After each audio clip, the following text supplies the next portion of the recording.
Welcome into another episode of Locked On Phillies. In today's episode, it's Mailbag Monday. So I've got some responses to some questions I received via Twitter about what's going on with the Philadelphia Phillies right now. So we'll answer those, and we'll also give a little update to the arbitration case that is awaiting Alec Bohm and the Philadelphia Phillies. All of that on today's episode of Locked On Phillies. You are Locked On Phillies, your daily Philadelphia Phillies podcast. Part of the Locked On Podcast Network, your team every day.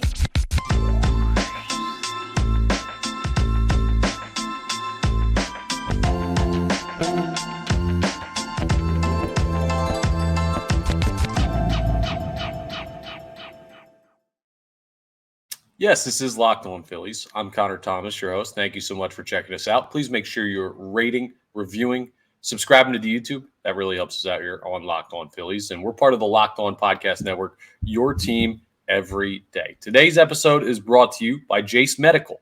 Empower yourself when you purchase a Jace case, providing you with a personal supply of 5 antibiotics to treat 50-plus infections. Get yours today at jacemedical.com and use code LOCKEDON to get $20 off your order. That's JASE medical.com. And the snow is beginning to fall here in Philadelphia. It does not feel like baseball season, and that's because it is not yet baseball season. We're still in the off season. Eagles have a postseason game tonight, so good luck to the Birds and our friends over at Locked On Eagles. But the Philadelphia Phillies are still awaiting the start of their season. They've been waiting patiently at that. Not a lot happening this offseason for the Philadelphia Phillies to this point.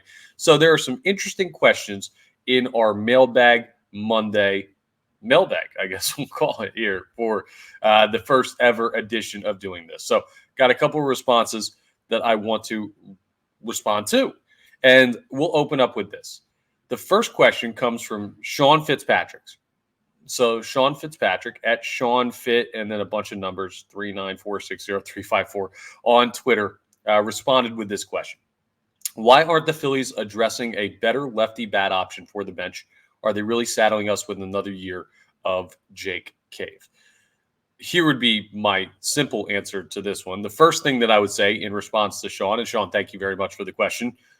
Who says they're not going to address it? The Phillies not addressing it by now doesn't mean they're not going to address it. In fact, I talked with Hall of Fame baseball writer Jason Stark earlier this week, or I guess I should say last week since it's Monday, but I lose track of the days.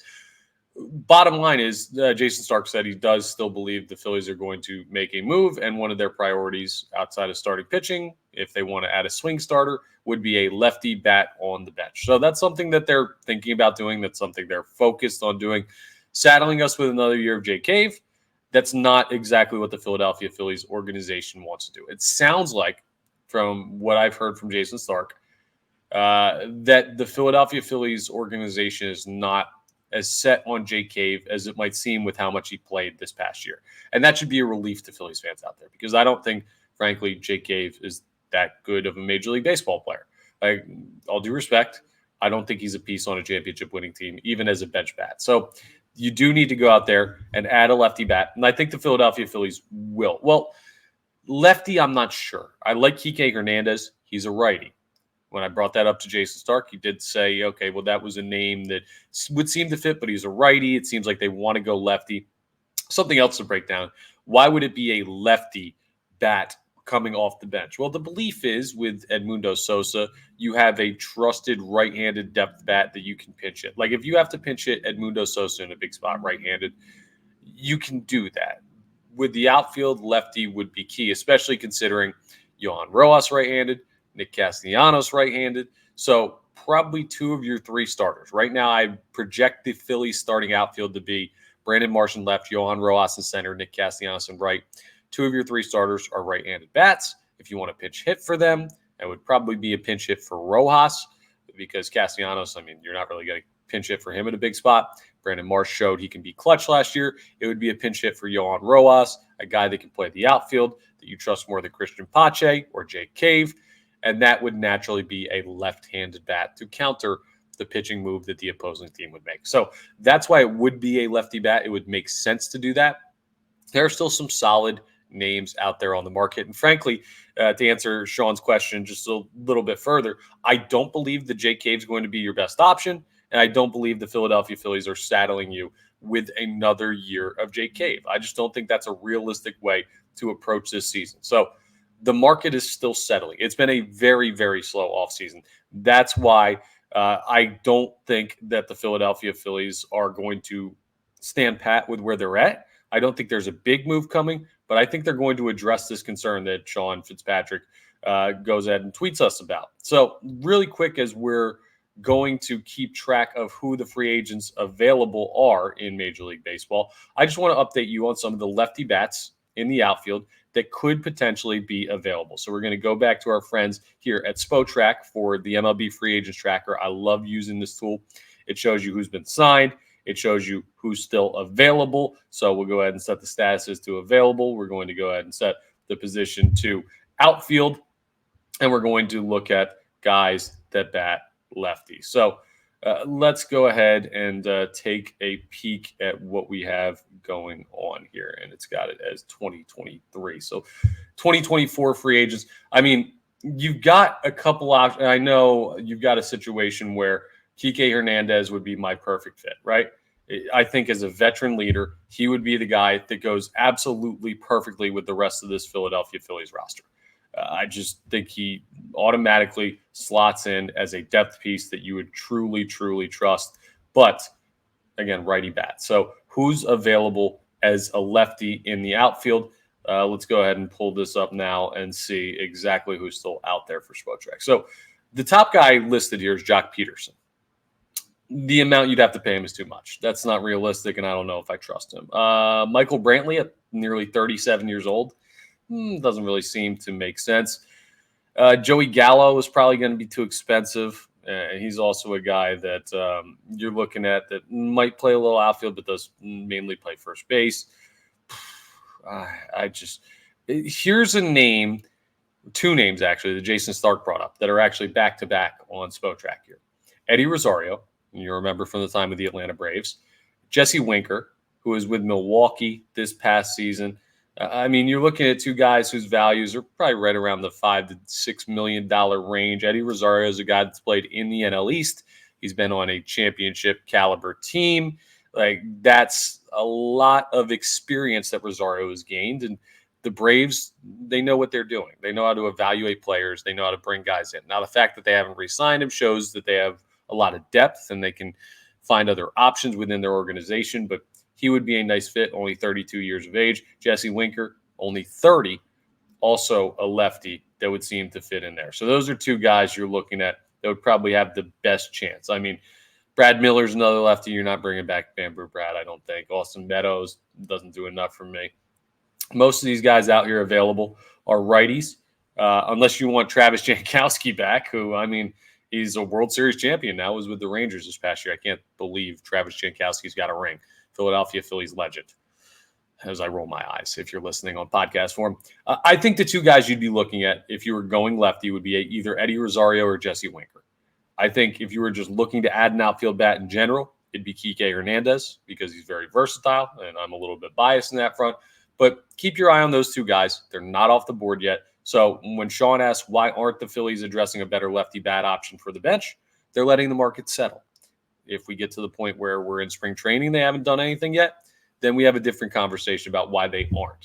I think the better question is why have they not yet? And I believe they're going to as the offseason continues. So that's my thoughts on the first question. Coming up next, we've got a question from Ed, and he wants to know something about the Phillies' 40-man roster for spring training. So we're going to answer that coming up as we continue today's episode of Locked On Phillies. First, though, I want to tell you about my friends over at FanDuel. And right now, new customers get $150 in bonus bets guaranteed when you place a $5 bet. That's $150 in bonus bets, win or lose. The app is super easy to use. There are a lot of different ways to bet. You can do live same-game parlays over the course of the game. You could just jump in whenever. You can find bets in the new Explore tab that help you lock down exactly what bets are available. You make a parlay in the Parlay Hub and even see more popular parlays that other people have put together. And there's so much more like futures, money line, over, under. So visit FanDuel.com/lockedon and make your first bet a layup.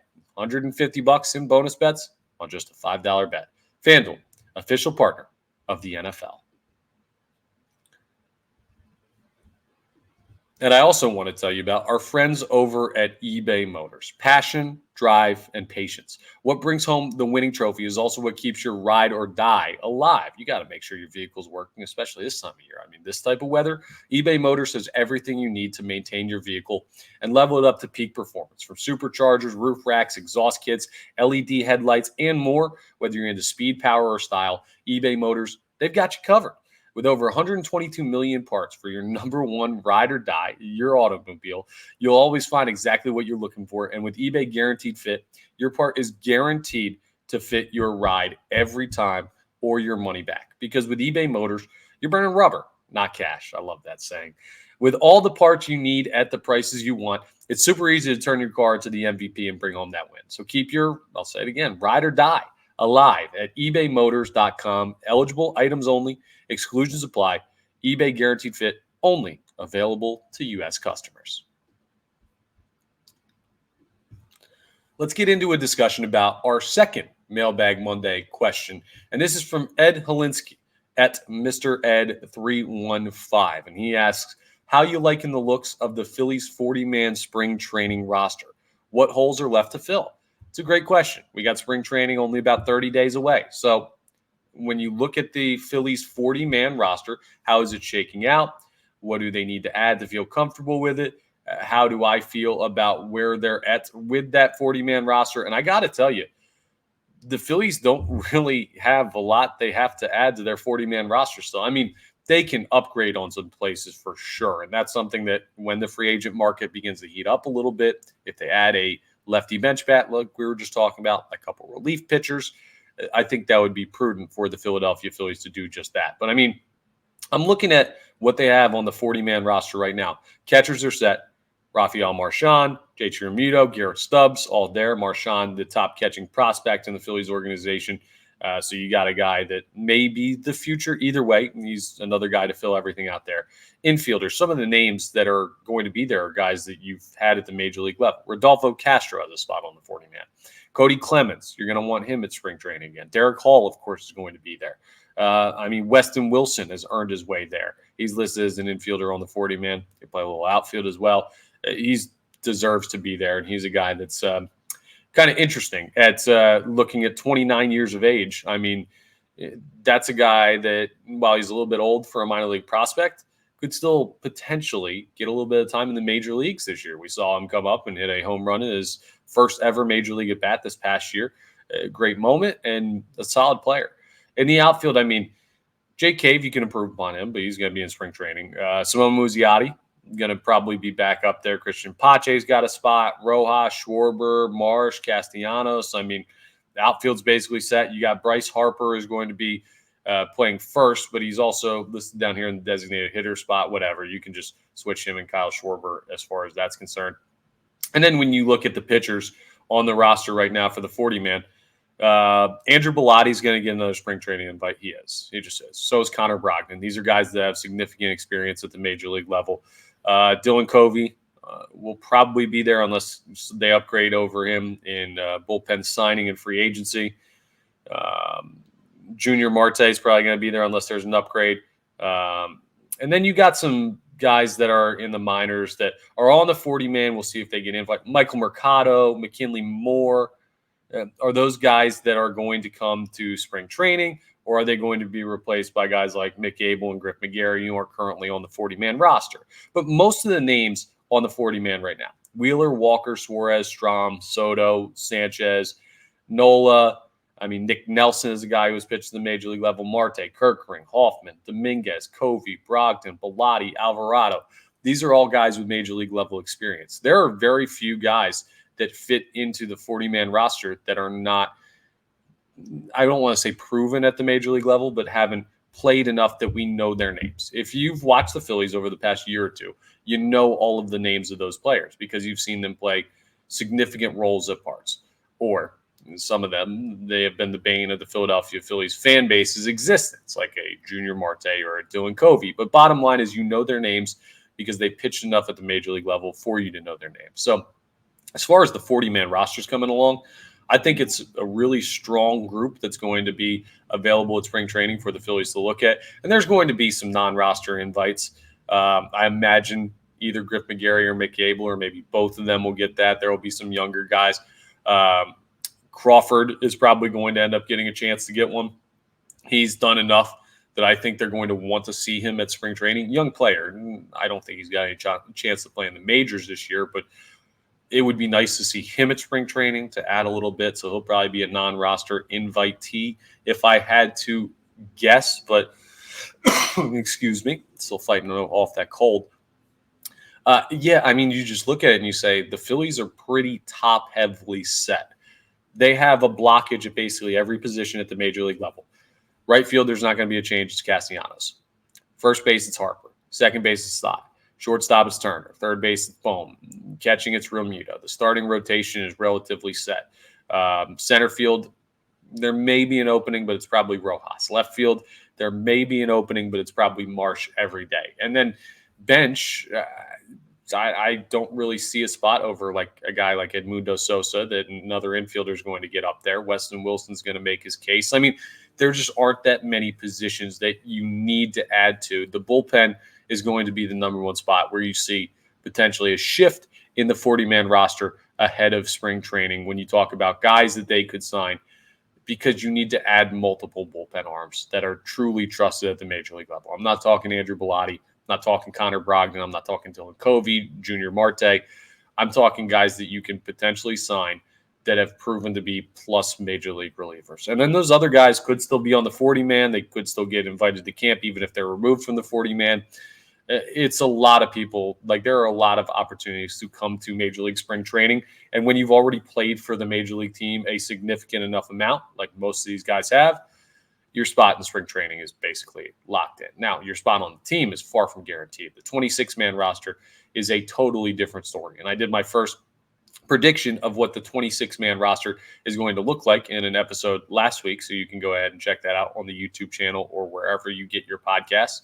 You can let me know what you think about that as far as that's concerned. But so to go back and answer the question that we got there for Mailbag Monday from Ed, I think the 40-man roster is looking pretty darn good. I'm not too worried about it whatsoever. The depth that we're feeling is strong for the Philadelphia Phillies. So how am I liking the looks of the 40-man roster for spring training? I'm liking it a lot. And what voids are left to fill, what holes are left to fill? Not too many. A couple of bullpen pieces that you could upgrade and you'll be perfectly fine. So that's our first Mailbag Monday. Every weekend, we're going to put out a tweet from @LO_Phillies, and I'll retweet it from @ConnorThomas975, which if you're watching on the YouTube, you can see down here in the corner as I reach over my head to point to it. I still don't know my screen right, screen left. There we go. We got it. And you can respond to the tweet that we put out with questions, and I'll try and answer yours in the next Mailbag Monday episode a week from today. Coming up on the other side, we're going to wrap up with a little update on the Philadelphia Phillies arbitration situation and what we're looking at for Alec Bohm, who is heading to arbitration against the Philadelphia Phillies. So we'll get into that coming up as we wrap up today's episode of Locked On Phillies. Let's talk about coming to sports to escape, right? I know we try and use sports to get away from some of the crazy realities of real life. But let's really talk about preparing for tough situations. I mean, yes, they happen. Even when you don't want them to, when you don't expect them to. You could be on extended travel. There could be a major weather event coming. We got a snowstorm rolling right in Philadelphia. There could be another supply shortage. You never know when that's going to happen, but it doesn't matter. You're covered by our friends over at Jace Medical. They've got life-saving antibiotics and a long list of daily medications that can be ordered in a 1-year supply, even ED generics for Cialis or Viagra. Jace Medical has the Jace case, too. It's a pack of 5 different antibiotics to treat a long list of bacterial illnesses, including UTIs, respiratory infections, sinusitis, skin infections, a whole bunch of others. This stuff could happen to any of us at any time. So visit jacemedical.com and complete your physician encounter to be prepared. It's going to be reviewed by a board-certified physician. Your medications will be dispensed by a licensed pharmacy at a fraction of the regular cost. So it's never been more important to be prepared than today. If you want to do that, go to jacemedical.com. And you can use offer code LOCKEDON to get $20 off your order. So the Alec Bohm arbitration case is going to be an interesting one. The Philadelphia Phillies agreed with every other arbitration-eligible player besides Alec Bohm. So Gregory Soto, Ranger Suarez, Jeff Hoffman, Edmundo Sosa, they were all agreed to arbitration deals ahead of actually having to go to the arbitration court, I guess we'll call it, or the litigation, however you want to phrase it. Alec Bohm was the only one that could not come to a pre-arbitration agreement. So the Phillies and Alec Bohm have filed their arbitration numbers as far as what the organization thinks he should be paid and what the player thinks he's worth. So what Alec Bohm thinks he's worth. And Alec Bohm's camp decided that $4 million was the figure that he was worth. The Philadelphia Phillies said $3.4 million. So it's $600,000 standing between where, yeah, that math's right. Yes, where Alec Bohm is and where the Philadelphia Phillies are based on salary figure. It could be in the middle. It could be Alec Bohm's number. It could be the Philadelphia Phillies number. We'll see. It's not a huge difference either way. I talked in a previous episode about arbitration and the type of mental effect it can have on a player having to hear a presentation about why they're not worth the dollar amount they think they're worth, and the entity that's posing the argument is the one currently employing you. Yeah, that can be a little bit of a mental pretzel for players when it comes to playing for that organization in the future. But $600,000 is not a huge difference when it comes to the tax numbers, the payroll figures for 2024. I wouldn't say it's a major issue. If I had to guess who's going to win that argument, it depends how much the independent arbiter has to care about defense because Alec Bohm has had rough defensive seasons. He's had plus offensive seasons. He's an interesting case. We talk about it. He's got a high ceiling. He's got a low floor. I feel like he could be better, but how much better could he be? Is he capped by his lack of power numbers? Basically, they're going to have this debate and go through all the numbers that he's put up already. It's a footnote on the Philadelphia Phillies offseason, not anything I'd be overly worried about as a fan of the Philadelphia Phillies. Alec Bohm's going to be your third baseman this year, whether it's for $4 million or $3.4 million, and it won't make a drop of difference to anyone besides really Alec Bohm and the people who depend on his paycheck. So we'll see how that plays out. I'll keep you updated on the latest news, but that is the latest news since we did bring up the arbitration agreements last week. That's all for today's episode of Locked On Phillies. Thank you so much for checking us out. Please make sure you're rating, reviewing, subscribing to the YouTube, all that great stuff. Really, really appreciate you checking us out. We're part of the Locked On Podcast Network, your team every day. And real quick, before I let you go, I just want to remind you, as this is Monday, and yesterday there was a very interesting sporting event. Whether you're a Phillies fan, an Eagles fan, you might just be a Phillies fan and a fan of another football team. Doesn't matter. We can all root for this. The Dallas Cowboys still stink. They've been eliminated from the postseason. Dallas sucks. Thank you very much for checking us out. I'll talk to you next time on the next episode of Locked On Phillies.